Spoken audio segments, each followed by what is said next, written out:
चिट्टे का नशा करते करते बेटा तस्कर बन गया। पुलिस ने गिरफ्तार किया और सलाखों के पीछे पहुंचा दिया।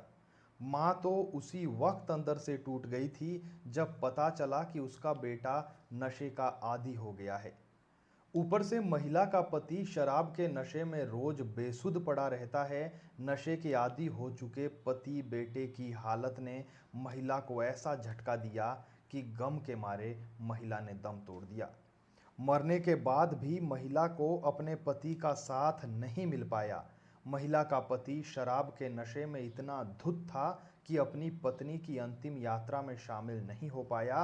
इतना ही नहीं, वो शमशान घाट तक भी नहीं पहुंच पाया।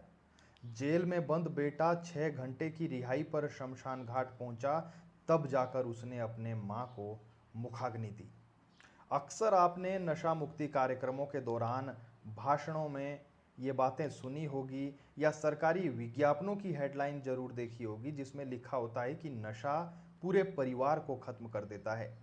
आज जब हमीरपुर से हमारे पत्रकार साथी कमलेश रतन भारद्वाज ने इस खबर को प्रमुखता से उठाया और अखबार में ये खबर छपी, तो इस खबर को पढ़ने के बाद हर कोई भावुक हो गया। कुछ सालों पहले तक पड़ोसी राज्यों में सुनाई देने वाला ये चिट्टा आज हिमाचल के हर जिले में, हर उपमंडल में, हर कस्बे में दस्तक दे चुका है। खबर हमीरपुर से है। यहाँ 85 साल की बुजुर्ग महिला का बेटा और पोता नशे के चंगुल में ऐसे फंसे कि सुख दुख की उसकी जो साथी थी, अब बहू, वो भी अब इस दुनिया को छोड़कर चली गई। इस बुजुर्ग महिला को अपने पड़ोसियों और रिश्तेदारों की मदद से अपनी बहू का अंतिम संस्कार करवाना पड़ा। दिल को झकझोर देने वाला ये मामला हमीरपुर जिला मुख्यालय से सामने आया है। यहाँ एक महिला ने अपने पति और बेटे को पहले नशे के दलदल में जाते देखा और देखते ही देखते बेटा नशा तस्करी के आरोप में अंदर हो गया। महिला का पति भी शराबी और बेटा नशे के चंगुल में ऐसा फंसा कि जेल पहुंच गया, जिसके बाद मां की ममता तड़पती रही। तड़पते तड़पते मां ने भी दम तोड़ दिया। 60 साल की महिला इन झटकों को सहन नहीं कर पाई और उनकी मौत हो गई। महिला की 85 साल की सास बताती है कि जब से मेरा पोता जेल गया, बहू ना तो खाना ठीक ढंग से खा पाई और ना ही सो पाई। उनकी आंखों से आंसू सूख चुके थे। कम से कम जीवन साथी तो ठीक होता तो शायद महिला संभल जाती, लेकिन पति भी 24 घंटे नशे में रहता है।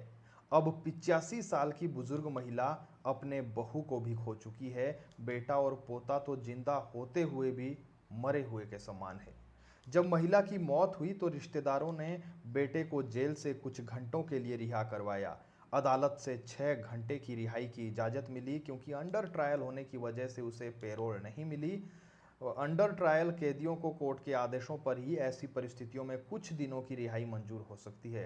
रिहाई के लिए भी कोर्ट में गारंटर की ज़रूरत पड़ती है। उसकी ज़मीन भी वहाँ पर जो है, उसके कागजात भी जमा होते हैं। युवक का जो पिता है वो भी गारंटर बनने से मना कर गया, क्योंकि नशे में रहता है। इस खबर में ना तो हमने आपको कोई तस्वीर दिखाई, ना दिखा पाएंगे, ना किसी का बयान सुनाना चाहते हैं, लेकिन नशे ने किस कदर एक परिवार को तबाह कर दिया, इसका इससे बड़ा उदाहरण हमें लगता है कि नहीं हो सकता है। आंकड़े बताते हैं कि हिमाचल प्रदेश में नशे का मक्कड़ जाल कई परिवारों को उजाड़ चुका है।